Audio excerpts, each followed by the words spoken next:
So, actually, I have a question. Did I miss something? Yeah. That's supposed to be about $2,000 less. I don't know. Okay. You just send me the correction. All right. So there's a correction so off the top, there's a correction that needs to occur on the director's salary, my salary. That is only supposed to be a 3% increase. I don't know why that is a 6% increase, but that Paul and I will get that corrected. That being said, we'll start with salary. So my salary should not be that. It should be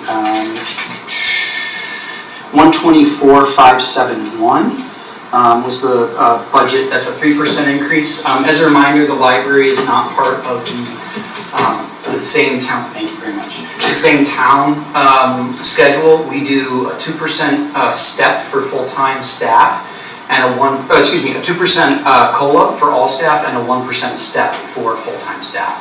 I'm currently on that step scale, so thank you for correcting that. Appreciate that. Going down the line, salary personnel, there is a savings here, it seems, but not really. It's actually removing a position that was classified in salary to full-time position that we added last year to hourly, because it's actually an hourly full-time position. So that's reflected there. However, all staff are receiving, for full-time staff, they're receiving their 2% COLA and their 1% step where applicable. There's only 7 steps, so if they've been there for longer than 7 years, they will be just receiving the 2% COLA.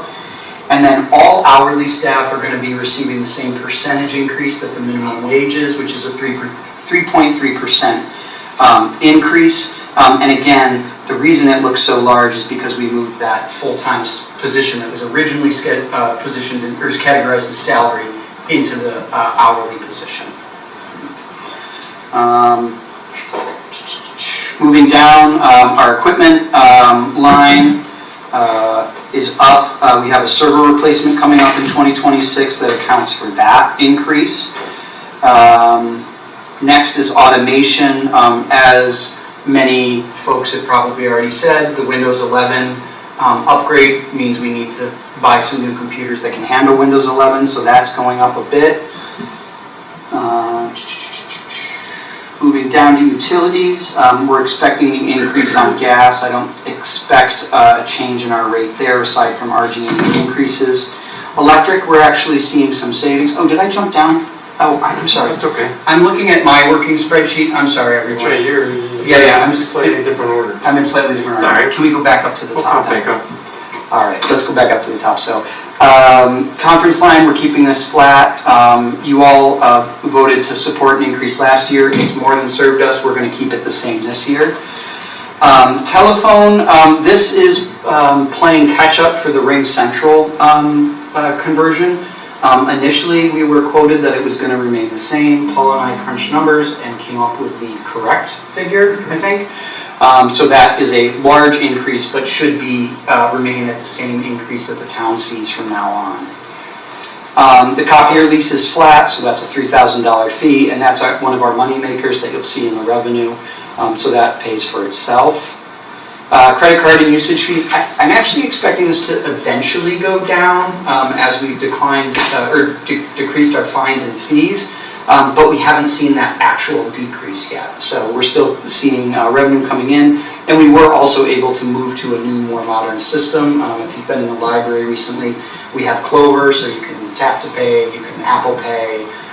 I don't think we do doubloons, but we've seen a decrease on our overall fees as a result, which has been great. Membership and notices, we're keeping that flat. That's primarily our membership in the New York Library Association. Next one's the big one. Our building rent is staying flat this year, but common area charges and taxes went up 7.3% this year. They were flat last year. This is kind of their cycle. They usually are flat for a year or two, and then we see a chunk of an increase. So that's what's listed there. Postage, a modest increase here. Building service contracts, aging materials, aging equipment costs more to repair, so we're seeing an increase there. We are hoping that some of this will come down next year as the library is getting a new roof. The landlord has put a new roof on the one building in the plaza. They did a partial roof replacement over the library earlier this year, and I believe the rest of the roof will be replaced by the end of, hopefully by the end of September. They're scheduled right now to schedule at the end of August to start construction, or demo, excuse me. Rentals and repair, same thing here, as we need to rent equipment to dry the library out or get a wall patched up, things like that. That's what we're budgeting for in that line. Our Monroe County Library System cost shares are going up. They were flat. Actually, I think they received a reduction in 2024 and 2023 as well. We are seeing an increase there. There's a couple of reasons for that. The biggest one is up until now, Bill and Melinda Gates Foundation offered access to Office 365 to libraries for free.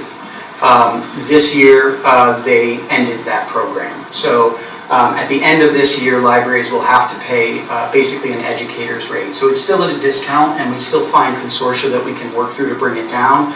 But the system pays that, and as you may know, my library web email address, if you and I have exchanged emails, is different from the town's domain, and that's because we're on the county system.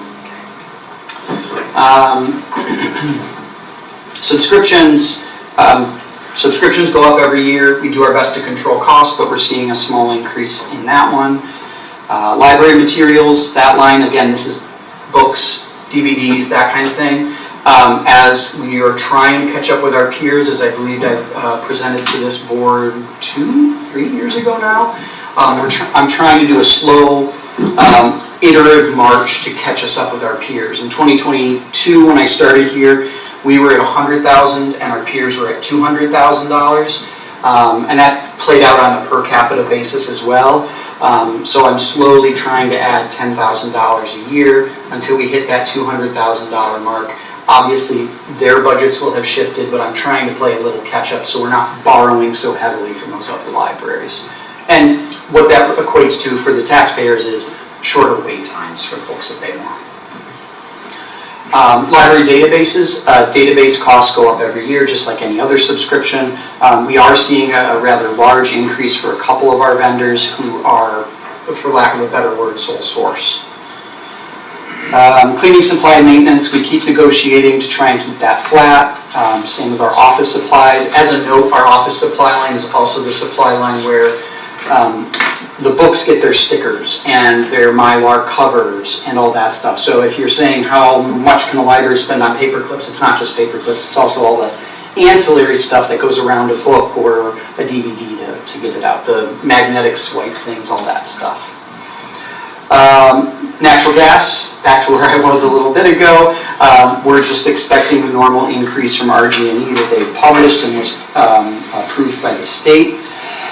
Electric, we have seen some serious savings. I think you counseled me, Paul, to be a little more conservative, but we're seeing a good amount of savings off that LED conversion we did. I know Terry had started it before I started at the library, but we finished it primarily with funds from Assemblyman Mantelo through what used to be known as Bullet Aid.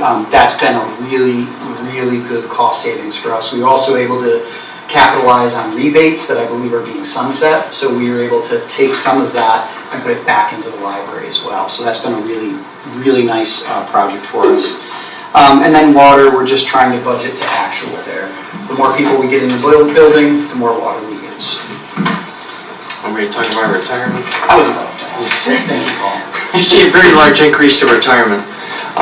For the first time, and I don't know how long, Kelsey and I, who handles our payroll for the town and some HR duties, took a hard look at all employees in the town and which of those employees participate in the retirement system. So basically I did a reallocation across all the funds, and library was found to be quite a bit short.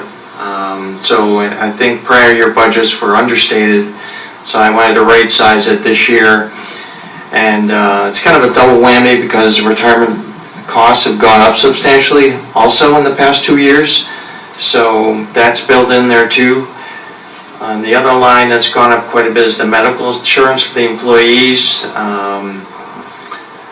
Once again, I think you just have more people participating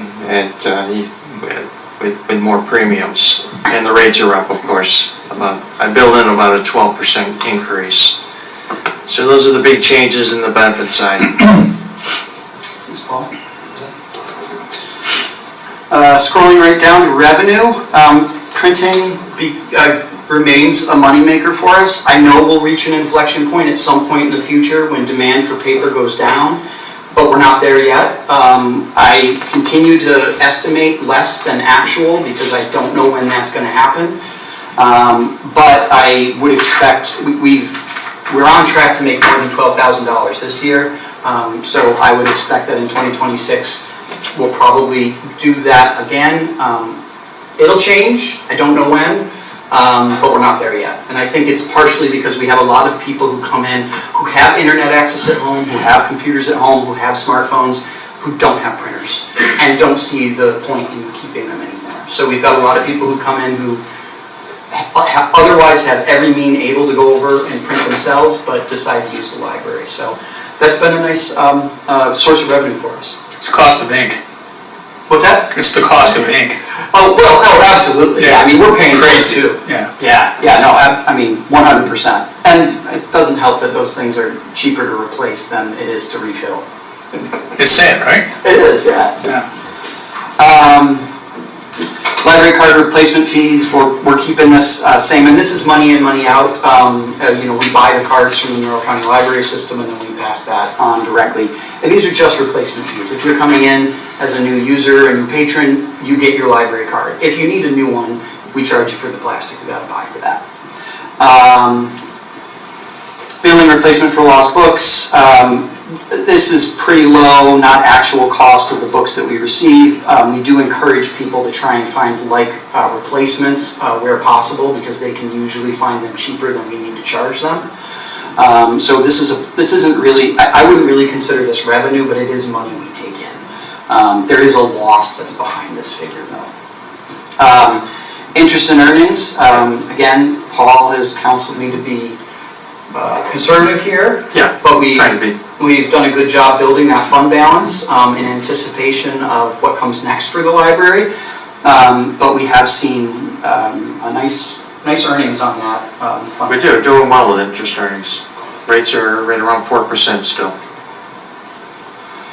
Unclassified revenue, the staff and I work to try and find little things here and there. So the Friends and the Foundation of the Webster Public Library independently helps support new programs. Sometimes this is money-making programs. Years ago, they funded the seed money for a coffee program. So you can come in, you give us $1, we give you a K-cup and a cup for coffee. That was all self-funded. I wanted to reflect that in our budget because it's not funded by private funds anymore. It's funded by itself, and it really is a service that I think our residents have grown accustomed to. So that's what, we're trying to find little places where we can recoup some of that revenue and reflect it in the budget. So it's small potatoes because generally speaking, libraries don't sell things, but we will continue to try and find areas where we can, operationalize some of those programs that have long been offered. And then state aid, through the advocacy through the New York Library Association, the state is expecting an increase in state aid. We don't see a ton of money from that. Most of the state aid that comes from the state goes to operate library systems that help support us, but that is reflected there. Any questions? Yeah. Wait, first I would like to thank you, Adam. I mean, we have a lot of positive for our library, and again, I'm honored to be the liaison for the library. I know you're doing a wonderful job, try to conservatively, save the taxpayer money and everything else, but then give the community everything that they, looking for the library. So, and I thank you for that, and everyone that work at the library as well. Thanks, Sue. John? Adam, how are you? Good, thanks. Thanks for your presentation tonight. So when I go through these budgets, I will look at the 2024 budget and I'll compare that to the 2024 actuals. And when I look at the building rental expense in 2024 budget was $264,000.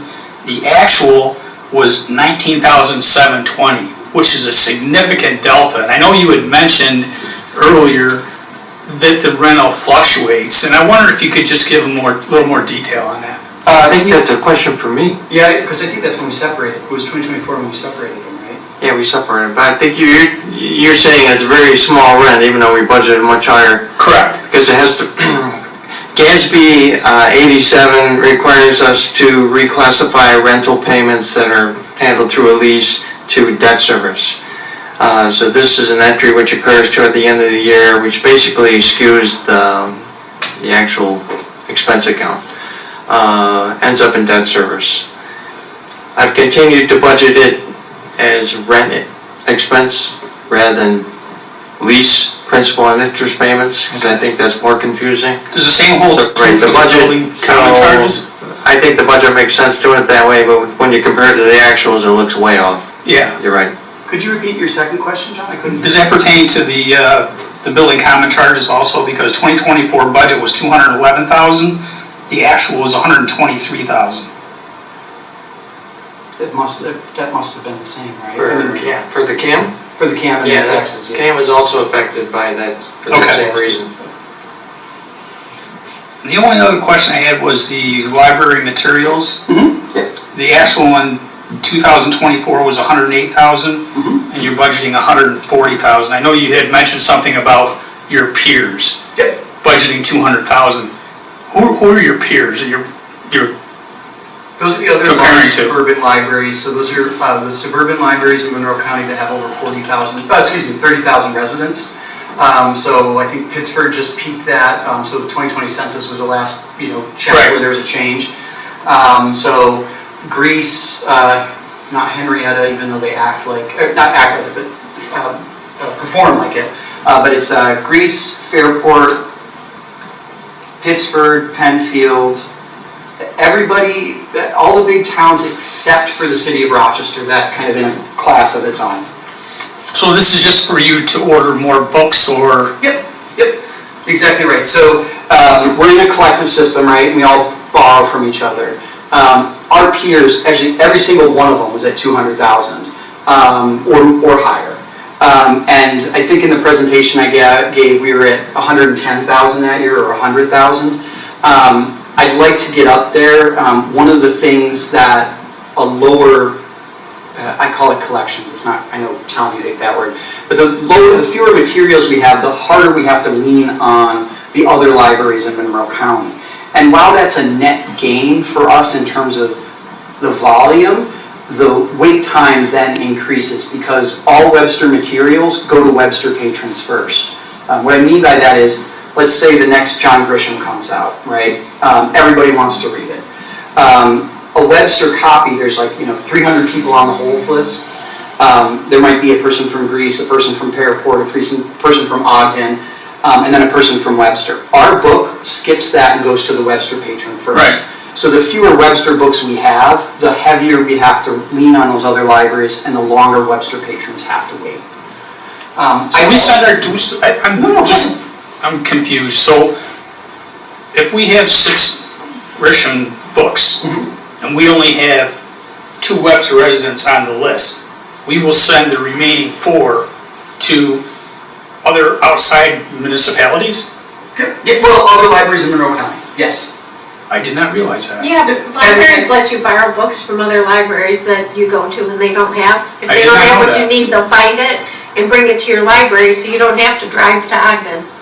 Yeah, Nice. that's what it's like. We do Now it all makes sense, thank you. Oh, yeah, we do 5-day delivery service, and those trucks run, actually the line item automation, it's called that, but the Monroe County Library System, our membership in that system, that's what one of the things that line item helps support. Great. I'm glad I answered your questions, I did not know that. Thank you. Do we deliver, or is it handled at the Monroe County level? We give it, so we send and receive books every single weekday out of our, our front area. They come by every day and take books away from us. And we also receive returns from other libraries. Like when Xerox was much larger, a lot of people outside of Webster would use the Webster Public Library because they worked here and it was convenient. And so we saw a big volume of returns to other libraries as well. Thank you so much. Yeah, I just have a question, but my question is more geared towards Paul, I think. The cleaning, I noticed the cleaning went up pretty significantly in the sewer department. And last year it went up pretty significantly again because there's more buildings and again this year. I see libraries flat, which is great, but there's a lot of cleaning expenses, and like we did with the garbage and consolidating, is there an opportunity to look at a consolidation of cleaning contracts centrally? Well, they're not part of our cleaning contract. Yeah, we don't have a contract. We actually have staff on staff that we've, I shouldn't say that, but we have cleaning staff on hand, and so this particular cleaning supplies and maintenance is literally just the supplies it takes to clean the library. I see. Well, I guess then for not the library and everything else. Yeah, I think it's time to take a look at that. I think that would be great. And I know Tom and I have talked about some of the staffing strategies that we've used internally that the town may be interested in. I think looking at it as a whole town is probably the best, because I know the waste contract, I was pleasantly surprised when I saw what my monthly was going to change to. Yeah. So. We're falling a little bit behind. I will say that one of the first things we did in 2021 was we looked at 7 different cleaning contracts. We consolidated into one. I think we've saved $90,000 to $100,000 a year from that. At that time, I asked Terry Bennett, who was the library director, do you want to join in this? Because they're under New York State scholastic rules. They don't have to go along with us, and she decided, no, we want to have our W-2 person clean. And so they opted out. Now, where we're at 4 or 5 years later, whether it's worthy to put an RFP out, possibly, yeah. I mean, we've had 5 years go by. It might be interesting to test it out again, and I've never had the chance to ask you, Adam, do you want to participate in this, or do you want to keep going with your own? I got to say, our cleaning staff, believe it or not, are part of the fixture in the morning for a lot of the patrons and residents, I should say. I agree. So I don't know. They've been doing a pretty bang up job over there. So They do. Never a question of the quality of the work. no, I think the question is more about the cost. Yep, absolutely. So, Do you track that cost, your W-2 people that are doing the cleaning? I see you track the supplies, but you track the hours that they spend on cleaning? And the Yeah. cost? So we report all of our hours just like every other town employee. So they're in Munis along with the rest of us. So we can do hourly costs if we want. Are they full-time? No, we don't have. It's all. We have 3 part-time cleaners and 2 part-time. We classify them as maintenance mechanics who do kind of our handy guys. All right, thank you. thanks, Sarah.